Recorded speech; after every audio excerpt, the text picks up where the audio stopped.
Howdy y'all, the TJ here with RolledWound.com. In today's episode, me and TJ is going to be talking about cheating in wargaming. Stick around.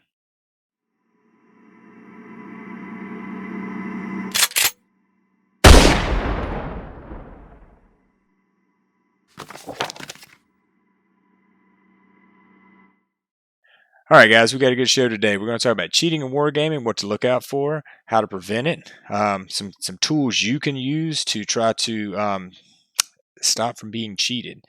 So I'm the TJ from RolledWound.com, and I'm here today with... Hey, it's TJ from OKnights112 again, and yeah, we're going to be talking about cheating, and just like Jason said, stuff you can do to try to help yourself from not being cheated. So before we get too much further into this, I'll have a link in the description and also a link to the website that'll have the video, and it'll have some of the bullet points about this discussion. And there's another video that we did about gaming etiquette, and that would probably be a really good video to watch prior to this if you wanted to know, if you're a new player and you just want to know some tips and tricks on how to be a better all-around good sport gamer, how to play the game like nicely, I guess. Yeah, to be a normal human being and just, have fun and roll some dice.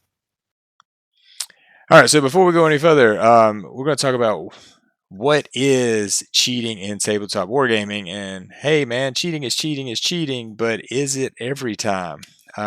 I personally believe that cheating is willfully doing something wrong to gain a competitive advantage in a game. So the key word there is willfully. You know that you're doing it and you have the intent to do something wrong. I completely agree with that. It's willfully, just like you said. That's you're intentionally doing it to gain an advantage, whether it be a simple rule.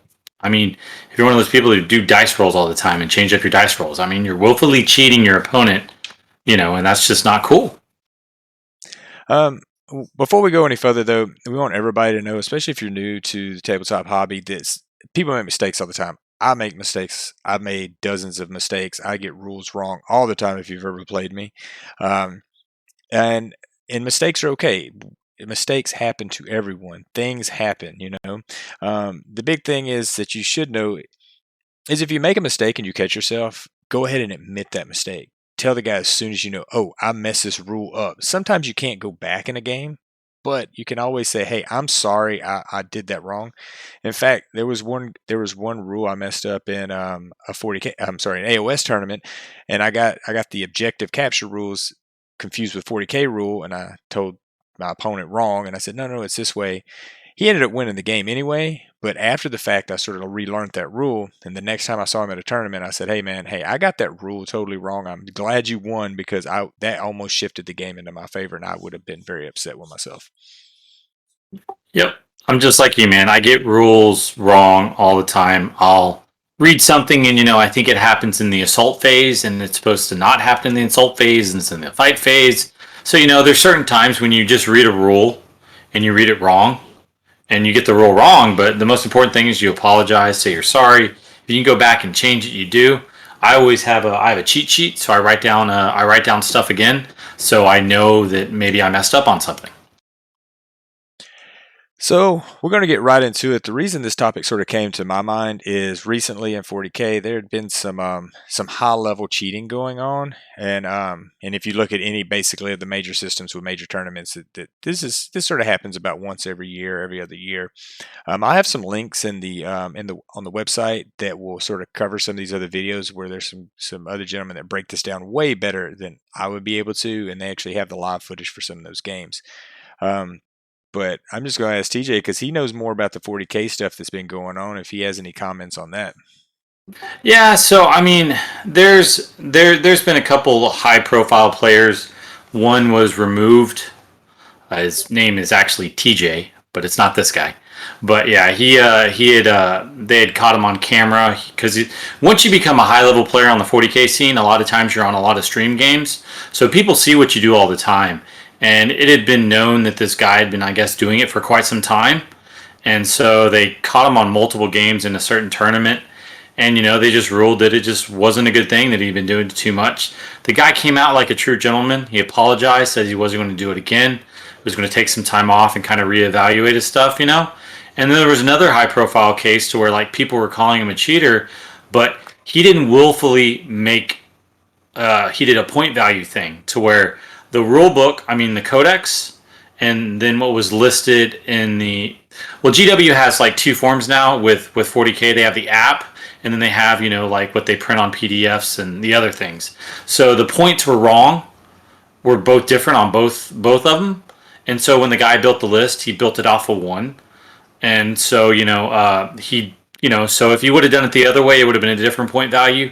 So people were saying that he cheated and his list should have been invalidated. But if the company has two different things printed for what a certain rule would be, it's kind of hard to say which one's right or which one's wrong. Because then we get into the thing of, talking about intent and actually rules as written, which is another discussion. But at the same time, those are things that, big things that have happened in the 40K scene recently about people cheating. And, the community comes down on pretty hard on you when they find out that you're cheating, especially when you're a top level player, because you shouldn't be doing that, because you are well known and people watch you a lot closer now that we're in the age of all this cool YouTube stuff and all the other stuff. Yeah, it becomes at a higher level harder to cheat, but you'll find your guys on your low. It always blew my mind that you'd find guys sort of cheating and fudging on your pickup games on Saturday, and I never got that.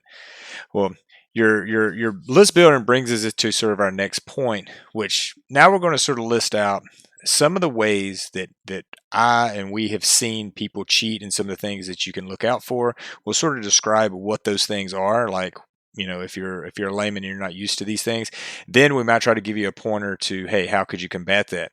And why I say that, it's really awesome if you're in the comments that you can put any things that we missed, because I'm sure there's things that we missed. There's other ways that you've seen that people combat these or look out for them. So we're going to start right now with my number one bullet point, which is incorrect list building. And most game systems out there that I've ever played with a tabletop manager has some form of system where you pick your models, you pick your army, you pay for them in some sort of a point system, and you put them to the table. And there's a lot of ways that I could right now go to a tournament and say, hey, this is what I got.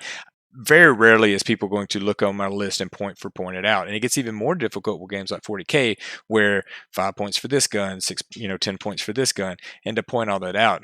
At a GT last year, a player was dominating with a specific list so this is a personal example for me. I went to a GT last year for AOS, and there was a player that was he was doing really well. And I was like, man, I've been looking to play this faction forever, but you're playing it in a way that's actually viable at a tournament setting. I was really excited. So after the event, I managed to get the list, and because they're all readily available, and I started breaking it down to try to I was literally going to point this out and build it and go buy all the stuff to make this list or something very similar. And I came to the conclusion that this list was invalid. Like, I understand what the person did wrong. It was a battalion deal with how the interactions worked, but it was 100%. It should have been 250 points over what it was. It was just bad. So I contacted the TOs. I let them know, hey, I'm not trying to be a bad person, but this person needs to know. And I don't think they did it on purpose, because I can see the mistake, but they need to be informed they're doing it wrong. And from my understanding, they did contact that guy and let him know, hey, this was all incorrect. Yeah, you are definitely right, especially with list building. The good thing about the 40K environment, I know Age of Sigmar uses it too, but Battlescribe, I build my list in Battlescribe because it's real quick and easy to do. But before I turn it in for a tournament, what I'll do is, a lot of the GTs and majors and stuff in the 40K scene, when you turn in your list, usually the TO checks over it and looks over it. But, they do make mistakes because, when you're doing like an 80 to 100 person tournament, and you have two TOs or whatever, and they're going through that many lists, they're going to make some mistakes. But usually what I do is I look at my list, then I'll check the points in the rulebook and stuff, and I'll just compare them to make sure it looks right, even though you can trust Battlescribe, and then now Warhammer 40K has the 40K app, and they have a builder in there too where it's supposed to be right. But at the same time, it is good, if you do feel like the best thing you can do is talk to the TO if you do feel like maybe their list was off or something was wrong in there. So it just happens, but at the same time, I think most people, like probably the example that Jason brought up, the guy didn't mean to make it and it was an accident. So most times when people build a list, if they do mess it up, they do usually, it's most of the time a mistake. So don't think everyone like is cheating you just to cheat you. But sometimes building lists is not the easiest thing in these games either too. There's all kinds of different rules like Jason was talking about with detachments and all this other stuff to where they add a couple points or you miss a war gear option or something like that. So it becomes a little complicated. So give people slack on list building sometimes too. Yeah, and the best way to combat this is I agree. I use Battlescribe too, and a lot of people argue against Battlescribe. HOS we use War Scroll Builder. War Scroll Builder that's actually it has the correct points, and it's supposed to be the GW certified list builder. However, it doesn't count those interactions. It doesn't count how when you buy a battalion what you're supposed to have in there. So always go back and check that. The best way to combat if you think your opponent maybe has a list that's out of bounds, number one, ask for a copy of the list. Take a picture of the list. Um, Call a TO and use your resources you have. A lot of times, if I don't know an army that I'm playing against, I'm pretty sure that I have a friend or a buddy around that I could contact and be like, "Hey, man, does this look right? Is that interaction correct?" Um, and just call the TO over, and that's probably your best bet. A lot of these list problems you don't catch until after the fact because it's just in the heat of the moment and hint of a tournament. It's too really hard to break these down. Maybe in smaller games like X-Wing or Star Wars Legion, it might be a little bit simpler. But as far as 40K and AOS, sometimes it's too complex to get right then. Yeah, and that was the same example that I brought up. That they had pointed out that list malfunction after the tournament had already been over with. Yeah. Like the final game had already been played, the awards had been given out. It was like on Monday. People were like, "Oh, the list was invalid," but like no one caught it, because a lot of times, you just look at it and you just don't catch it. So All right, so the next bullet point we're going to move on to is Wysiwyg. What you see is what you get. Sometimes you'll get to a tournament or have an opponent that goes, "Oh yeah, those are armed with flamers." Okay, but I'm actually using multi-melters or whatever it is. Sometimes opponents will do that, and I've seen it done in a local tournament where the hull attachment to a player's chimeras where they were bolters one game and then mysteriously turned into flamers the next based off his opponents and what he was trying to do. So make sure if you're playing an opponent and they have some, if they're not wearing Wysiwyg, which number one they should be, check the etiquette video. But if they're not, make sure you make a note of that. Taking notes is going to be one of the best ways to combat a lot of this. If you're worried that you can't remember what he said, put a note down. Or even better, what's his list say? Because if his list says it's one thing and his model says it's another, you go with the list and say, hey, that's what's on your list. That's what you're rolling with. yeah, a good thing about all the majors and GTS and stuff is usually before everyone's list is available. So the good thing is on BCP is the app most of the 40K tournaments use that I'll go in and I'll look at their list and I'll be like, hey, can you tell me about your army normally before we play?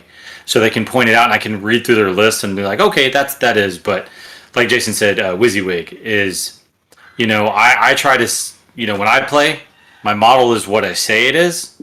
If it's got a flamer on it, it's got a flamer on it. I always make sure that it has that. So when my opponent looks at my army, they know what I've got. So it's very important. But, just like Jason said, I've had people switch up stuff or add war gear mid game because sometimes relics and other things aren't aren't on the model itself. And they'll be like, oh, yeah, he's got the relic of blah, blah, blah. And you look at the list and he doesn't have that relic. So, at that time you're like, well, your list doesn't say that. So, a lot of times it's good to have their list available. I haven't done it recently, but what I used to do is I actually used to print out a list and have it for my opponent. So that way I'd give it to them at the beginning of the game, even though it's in BCP, so they can have a physical copy to look at it, is normally what I do. And that helps. That helps me, so people don't think I feel like I'm cheating them when it comes to what my models are and what they're supposed to be, because they should be exactly what it is on the sheet for the list. And the one last point on Wysiwyg is base sizes. I don't think we have too much of a problem with that, but GW tends to change base sizes every a couple years on certain models. So sometimes people, hey, I want these guys to get a better pile in. I'll have a smaller base on them. They never upgrade or change. Sometimes you'll see that. So that might be a thing. Just remember, ask for a list review. Hey, let me review your list. Talk me through that again and make notes. Those are the two ways to combat any of that. The next thing we're going to talk about is dice. The pretty much most any tabletop miniature game, most I will say, is going to play with some form of dice. And now I know a lot of the Star Wars Legion, X-wing, they have their own sort of dice, and not just a regular D6. But this can also work for those games as well. So we're talking about loaded or cooked dice. So I'll tell you a story about this here locally. Back when I played 40K, was playing a tournament, won my first game, won my second game, got to a third game, and I was playing this Blood Angels player.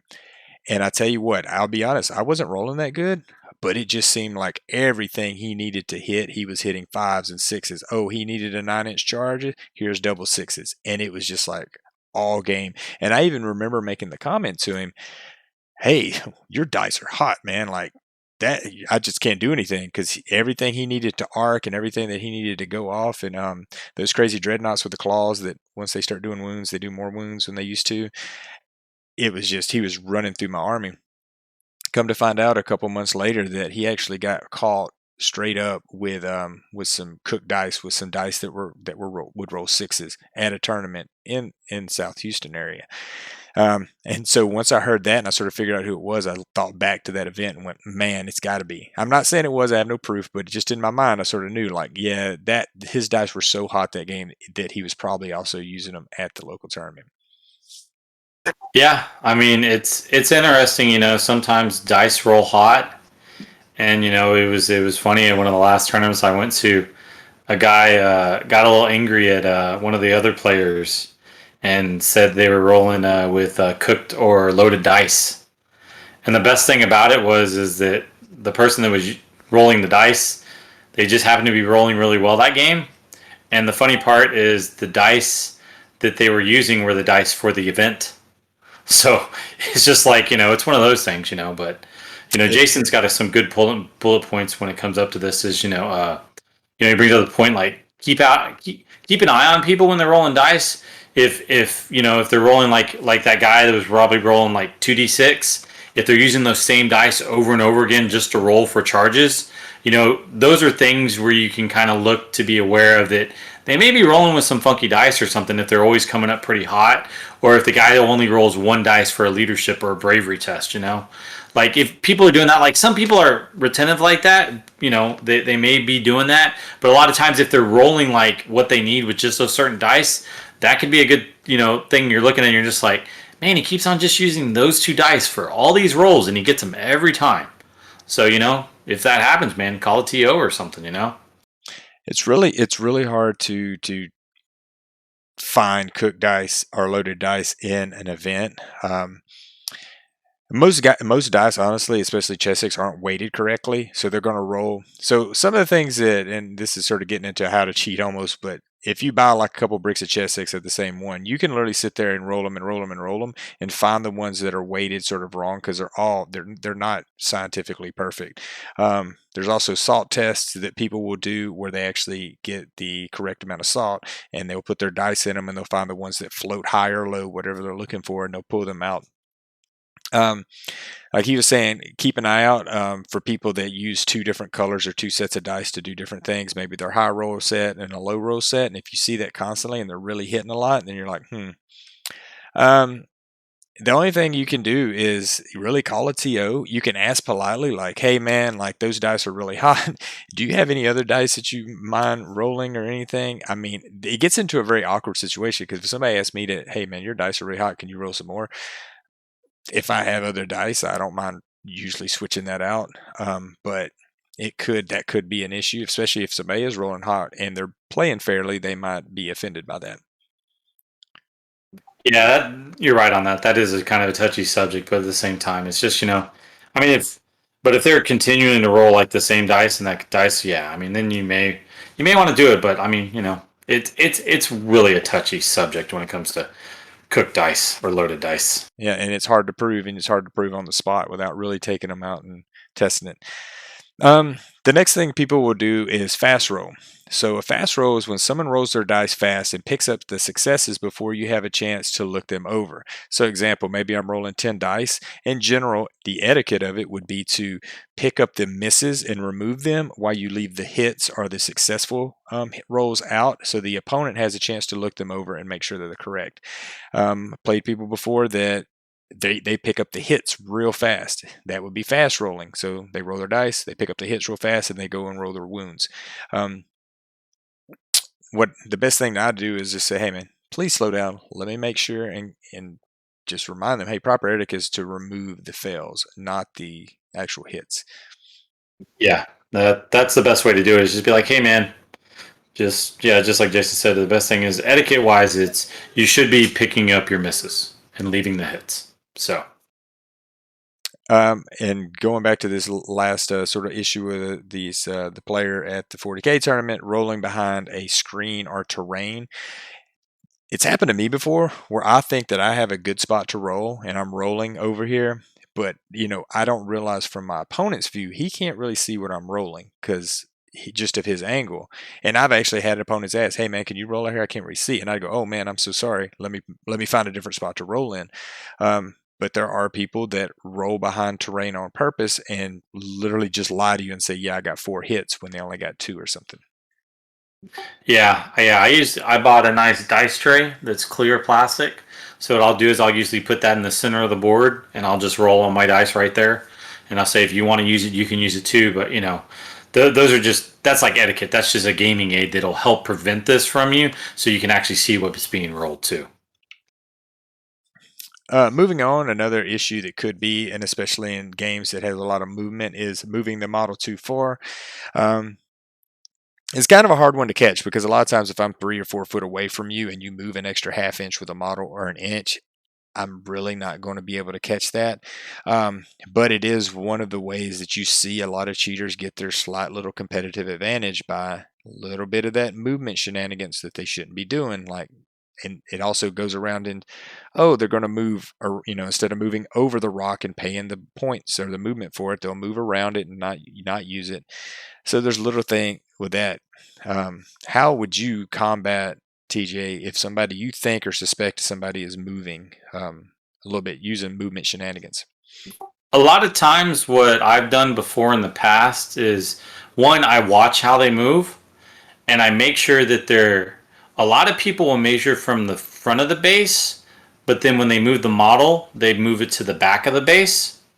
So what you'll, I mean, it's kind of hard to describe, but basically you measure from the front of the base and then you move 6 inches. But instead of moving to front, they move front to back. So a lot of people will do that. Sometimes new players do that. So you have to be careful, when you're playing a new player, and you have to let them know.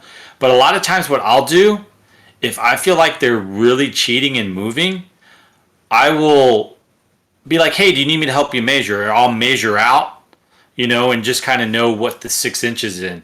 Or if someone's like, oh, they'll measure, like a lot of times, some people do it on charges that if they're trying to gain an edge, I guess you could say it may be cheating or not. But most people on charges, if you have a question when you charge something in 40K at least, when you measure it out, you kind of leave it there and be like, what do you think, 6 or 7 inch charge, and then y'all both kind of agree on it. But if it's one of those things where the guy just pulls it out and he's like, oh, I need a 9.5 inch charge or a 9 inch charge, and you're like, oh, it looks like 10, let's remeasure. A lot of times the best thing to do is say, oh, let's remeasure, and then that's the nice way of doing it, to where if you're kind of suspecting them of doing something, is to ask them to remeasure, and then you verify it, and that's a good way to stop it. Yeah, and a lot of game systems now allow pre-measuring, and everybody can measure everything. And keep in mind too that if I'm measuring from 3 foot away, I might think, "Oh, I'm good," but it's just the perspective of it. You can also measure for them too. If you're like somebody measures in this exact situation, hey, I think I'm 7 inches out, and then you pull out your ruler and say, "No, man, you look like you're 8 from over here," and they'll look and they'll go, "Okay, yeah, I see it." So things like that do happen. Um, It's funny because you talk about pre-measuring, but I used to play in third edition. Did you start in third edition too, Jason? I was Or doing fourth? fifth edition. Fifth. Well, third edition you couldn't pre-measure in 40K, so it'd be funny. People would measure their arm and they'd put it on the table to know about how different far things were. on the table. It was funny when you see someone do it because they weren't quite sure because back then it was like I have a 12-inch charge or 6 inches or something like that, and so people could use their arm to do it. It was just kind of funny to watch, but it's just the funny part is that by playing third edition and been playing for so long, is I can kind of visualize distances because I used to not play. I have to be able to pre-measure, so I could kind of estimate on how far things are going to be just by using objects on the table and doing like math in the old head. Yeah, man, I used to walk uphill to school both directions in the snow, and all these kids don't know how hard these old timers have. Fifth edition didn't allow you to pre-measure either, so I think I'm correct, right? I don't think I pre-measured. I don't think Yeah, it was. I think it was fifth. I think maybe sixth they started pre-measuring, or it could have been seventh, but it was And I sixth or can't. seventh. I think. And I know Warhammer Fantasy Battles. I don't think I was able to pre-measure, but I can't remember this. It seems like 20 years ago. All That's the right. thing. Now we're getting old, so we're not remembering anymore. All right, so the next bullet point is lying about game rules are their rules. And this is quite easy because it is too hard. I think TJ had touched on earlier to know everyone's rules in every codex in every army. It's too overwhelming. I expect you to come to the table, know your rules, and to be honest about them. I'm not going to know everybody's stuff. I trust them to do what's right. But if I think that someone's cheating, here's my number one answer: pull out the rule book. Hey man, can you show me that? Can you show me that rule in the book? Because I don't understand it. And you can be polite about it, and they'll say, "Oh yeah, it's on page 5. Here you go." And if they don't have the rule book, number one, you should, because if you go to a tournament, you should have all your rules in either digital or paper copy, and that way you can look at it and read it and go, "Oh, it's this way," or "Yeah, you are correct. It just seems way OP or something." So Yeah, I mean that's the best thing to do is ask them to see the rule. But usually when someone describes something that's about to happen and it sounds way too OP or sounds like way too good to be true, a lot of times that could be maybe they read the rule wrong, or they're maybe not intentionally cheating. But a lot of times, like I'll have someone say like this guy does this, this, and that, and I'm looking at it, I'm just like, I know that army somewhat well. I don't remember them doing that, so I'll ask them, politely. I'll be like, "Hey, can you show me the rule real quick?" And that way, you can both read over the rule and make sure it's being played right too. Because a lot of times, you know, uh, a lot of people, think, well, not think, but you just when you're reading the rule, sometimes when you read it the first or a couple times, it's not really what the rule is actually saying. So sometimes you need another set of eyes. So are you saying to me that GW would put out a publication where there's a rule that might have a gray area or could be misinterpreted? Yes, I don't believe that it. is a possibility. Don't believe it. No, no, not at all. Not at all. GW is very concise, the rules are no gray area. There's never question on rules as written or rules as interpreted. Never any of that. It's just straight black and white, bam, easy to read. That's what they say about AOS third edition. That's in their little commercial, their pitch. All right, moving on to the next bullet point. Not keeping track of wounds or not correctly annotating wounds. So sometimes, and that once again happened in this last this 40K issue we were talking about with the other TJ there, where there was a little bit of, hey, you didn't put enough wounds on that model or that vehicle. And this is a huge one in pretty much any Warhammer game that I've played. You have to keep track of wounds. Most people will use some sort of a marker that goes out on the board, either a dice, like a different color dice than what you're playing with, or there's thousands of these trackers. The big thing that I always say is just make sure they're tracking it right, and if you're worried, you can always have going back to the scratch paper. And I know it's extra bookkeeping for you, but you could always put that down, like, hey, Gargant, do hash marks. He took 4 wounds right now, so. Yeah, yeah. I always keep wound trackers, and 40K, it's you count down. So my wound trackers always count down. AOS, don't you count up? Yeah, Is it reversed? it's how many wounds that they've taken is the chart. It's you still count yeah, you count down. It's So, I mean, that's one of the biggest jumps is going from 40K to AOS in the charts. I call it backwards because then not only do you have to count that different, then I start counting my characters different. Like the little wound guys, it's only 1 or 2 wounds, or 5 wounds. But yes, Yeah. So I mean, but wounds are very important in these games, just for the fact that sometimes you have multiple wounds. There's some different game mechanics between 40k and AOS that makes how wounds are allocated, but they're very important on how you allocate the wounds. So I always, you know, if your opponent has dice and they're using dice to keep track of it, make sure you notice what dice they're using, because most people, all the good players are either going to have wound counters or they're going to use different colored dice than the ones they're rolling to count track of wounds. And a good thing that I do before the game starts is I always tell my opponent, I go, hey, just to let you know, I'm going to be counting down, just like it is in the 40k rulebook, because it's wounds remaining is depending on the bracket you're at. So I always count down, and I'll let my opponent know as soon as we start playing that this is what I'm doing. So if they have any questions, to let me know. All right, going to, and now I've got a couple of bullet points. When I crowdsource this out, I put this out on one of the Facebook groups I'm in to ask some people's feedback. One person was talking about status spells or other effects markers, mysteriously jumping from one unit or model to another, or staying on longer than they should have stayed. Yeah, that's a tough one. But yeah, I think it's okay to ask your opponent to either put a marker down or something to let you remind you. I'll do that with dice, or if I'm casting spells, I'll have cards. I'll put the cards down by the particular units it's affecting, or I'll mark it somehow. But yeah, it's one of those things that you should just talk to your opponent about and be like, hey, do you have any markers or something to denominate what spells you're casting, or something of that nature? Because when AOS 40k, any of these things, sometimes a lot of them have like a magic phase, and a lot of stuff can happen during those magic phases or command phases to where can completely change the dynamic of the game. So it's best to make sure you and your opponent are keeping track of it. Um, Local guy here, a local Malifaux player, Dreads, he put in TO favoritism of friends and locals. And when he said this, I've seen it before. Everybody has that. I call the TO over for a judging or a ruling, and the TO, I'm the local, I'm the regular. They favorite me over the stranger at this event. This hasn't happened to me, but I can just see how that could happen. Um, I really, was trying to come up with a way to combat this, or have an idea of what you should do in that situation. And I could come up with nothing other than, if you know that wasn't ruled in your favor, I mean, take it to social media and gripe on. Leave them a bad Yelp review, I guess, is the only thing I could say. Yeah, it is. It is tough when you are playing in a.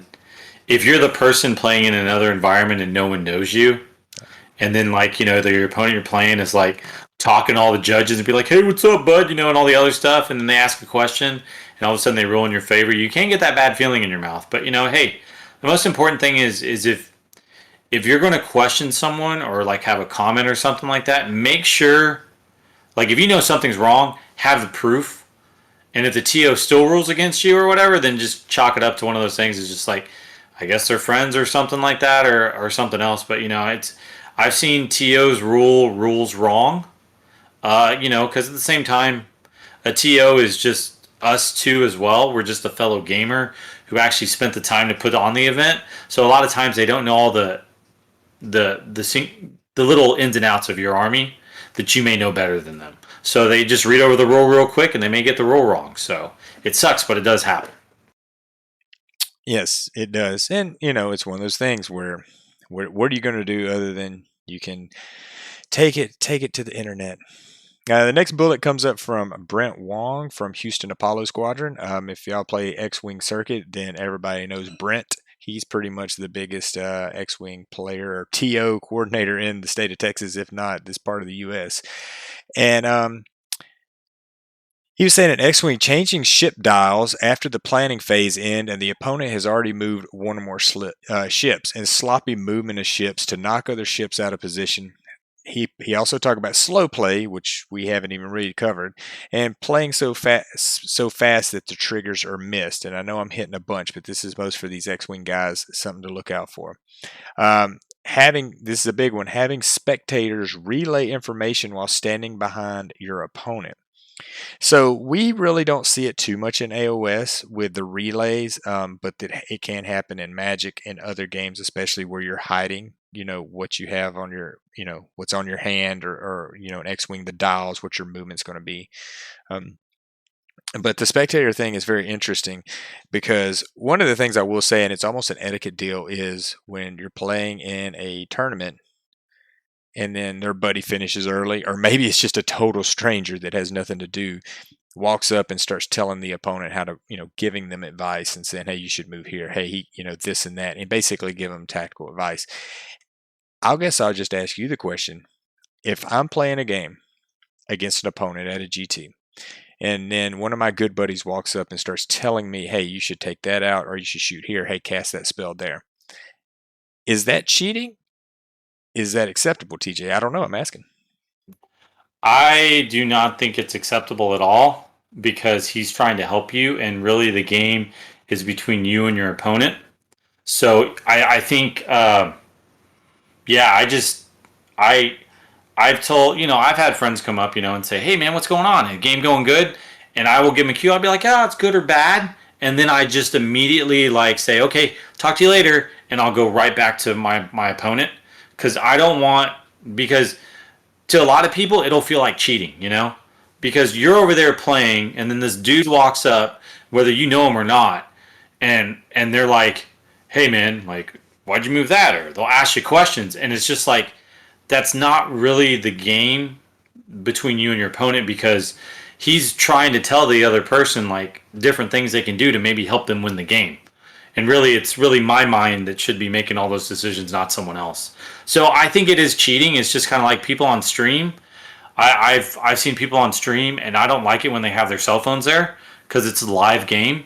A lot of the streams I've seen, they won't allow people to have their cell phones out because they could be getting texts from their friends who's watching on stream like, hey, watch out, or hey, remember on the right flank this guy's coming in or whatever, So I think it's, and I can understand with X-wing and Magic and those kind of games because a lot of stuff you have are hidden from your opponent, and if someone's back there being like, oh, he's about to play a green land or something like that, and letting them know, like, maybe hand signals or something, it's not cool. It's cheating really when it comes down to it because it's just they're willfully doing to try to give the other person an advantage, which is just wrong. So let's talk about the last little bullet point, which is slow play. And Brent brought that up. Slow play, that's, I've probably seen this come up more at tournaments than anything else where, if we're playing, me and you are playing, or somebody I know at a tournament, generally we have a good pace and we're trying, hey man, I'm hurrying for you. Like, hey, I got a giant magic phase. I'm playing Zinj. I'm sorry. Like, but slow play is, and that is a viable cheating strategy for certain armies because if hey, if the game doesn't go to turn 4, I'm going to win. So then instead of hurrying your rolls, hurrying your movement, everything sort of goes just a little half speed. So slow playing, for those of you that don't know, is when you're not trying to play with a sense of purpose or intent. You are literally playing slower than you should to basically chew up all the time that is available. That where it gives you some sort of competitive advantage. Yeah, slow playing is just it is the worst feeling when you lose a game. It's one of the worst feelings I think as playing in a tournament when you feel like, man, we got to turn 3. If I could only got to turn 4 or 5, I would have won that game. Yeah. And the dude was rolling slow, taking forever on his moves. But I mean, the good thing about 40K and in the tournament scene right now is chess clocks are a viable option. I knew the chess clocks were coming Yeah, up. I mean, but really, I've played on chess clocks. I had a dude in one of the tournaments. He just got slow played the game before and was like, "Hey, man, I just got slow played, man. I lost. I'm kind of pissed off right now." I was like, "Cool," and he was like, "Hey, do you mind you put me on the chess clock?" And I go, "Oh yeah, I don't have a problem with that because I know that I don't play slow. I will play as quick as I possibly can." And a couple of the other guys that knew me were like, "TJ's not going to slow play you, dude." But it's one of those things that dude just had that bad taste in his mouth from the game before. And so, I went on there and, it's one of those things, man. It's just a chess clock is really, if it, what is the time limit? It's 2 hours and 30 minutes. Both y'all have like an hour. Y'all have like both have 70 minutes or something. Because usually they split it to where like the 10 minutes for deployment and all that other stuff is kind of just both y'all's time. And like when you play on a chess clock, man, it you look down and you're like you move, punch the clock, the other person's turn. Whatever. It actually makes the game go a lot quicker, and then you don't get a bad taste in your mouth at the end of the game. I played on chess clocks, and hey, we finished the game early, but maybe we were both rushing. I made some more mistakes than I probably would normally if I would have sat back and watched. But that's my own fault for just not having enough experience and not just saying, "Oh man, I got 30 minutes left. I can definitely do this." Take a deep breath, wait 10 seconds, and then go again. It's your time. So that hour and 10 minutes or whatever you have is your time. But no, I think chess clocks. I mean, it's you just don't. If you play with the chess clock, then you don't get a bad taste in your mouth at the end of the game, which sucks. It really does. I don't know about you, Jason. I haven't actually had the opportunity to play on a chess clock ever. If they put that into a game or made that into a tournament, I wouldn't really have a big issue with it. It would be a learning experience to get used to that. But I can see arguments from both sides of having or not having it. All right. So to wrap up, what to do if you suspect cheating in general? Ask questions of your opponent. Get clarification. Have a dialogue. If you're standing there upset about something and you're not talking it out like an adult, then don't be upset when there is no resolution. Track things yourself. I'm going back to the scratch paper. I always have a scratch paper or the back of my list and a pencil or pen, and I'm tracking points. I'm tracking, objectives. I'm tracking all sorts of things. Track stuff yourself if you're worried, or take pictures. So if you have your camera, whip it out and say, I don't know if this is right or what. I'm just going to take some pictures because your models are real cool, and take some pictures of things, and it gives you a little bit of a mental remembrance. Yeah, I do that big time. I track things. The last couple I was at Clutch City GT, and Colin and them did a great job. But they gave us score sheets, and it's erasable score sheets. And when I keep track of my score and like what's going on from turn to turn and secondaries and primaries, I will call out to my opponent that I'm like, look, you got 3 points, you got 2 points, you got 5 points, right? So we're at this right now. We're at this right now at the end of the battle round, because I don't want to get it to the end of the game and they're like, nah, man, on turn 3, I got 15 points. It's like, no, no, no. We walked through turn 3, you got 10 points, I got 15. So, it's one of those things. But that's a good way to help prevent it is keep track as the game goes on, and then clarify with your opponent what the score is at the time, so there's no arguments at the end of the game. Couple other things you can do: ask your opponent to roll slower or roll in the open areas. If you're confused, or like if I don't know your army as well as I should, maybe my friend does, don't be scared to, especially after a game, to go back and ask, hey man, he was doing this and this, is that legit? Ask people with the knowledge base of that army or those rules. And call a TO. If you're playing in a competitive scene, there's always somebody there. Get a second opinion. It might not be the opinion you want, but get an opinion. So to close this up, I think that we all expect our opponents to play fair and have a good time. In most cases, I think we all want to give everyone the benefit of a doubt. However, if something is amiss, it's up to you to advocate for yourself. Just remember to try and do it as an irrational adult. In the end, karma will catch up with everyone, and I really believe that it will. I definitely agree with you. And the most important thing is, like Jason says, is we're here to roll dice. We're here to have some fun. You want to make a good game of it. So, be honest, be open, communicate well with your opponent. If you think something's going wrong, ask them. I mean, if they get offended because you asked them a rules question or something, then they're probably not there to do the same thing. They don't probably have the same expectation as you do. Because most people, if you're confused and honestly confused about something, most people will help you out. And the thing I want to bring up about cheating too is this is going to be like 1% of the time you play. This is not happening every game. So when we talk about cheating, this is like 1% of the time where you actually see some of this stuff. But it is very memorable, because if you do see cheating, cheating is a lot more memorable than all, because it leaves such a horrible taste in your mouth. But it happens like 1% of the time. So don't be just looking for it all the time, because it's probably not there. But it does happen. So just these are things to keep in mind as you're playing. That just and it's also going to make you a better player too. If you know this kind of stuff goes on, you can help prevent it before it even happens too. And that was what this video hopefully helps somebody do, is prevent getting cheated at a GT. I want to thank our guest this evening, Obsidian Knights over here, a good friend of mine. Love to have you on the show in the future. Anytime you need me, bud, I'm here, man. So just hey, have some fun rolling some dice out there, guys. You know, this game. These games are way too much fun for you to be worrying about some of this stuff. But at the same time, just yeah. I don't know what else to say, but have fun. Well, thanks for watching, and y'all be good.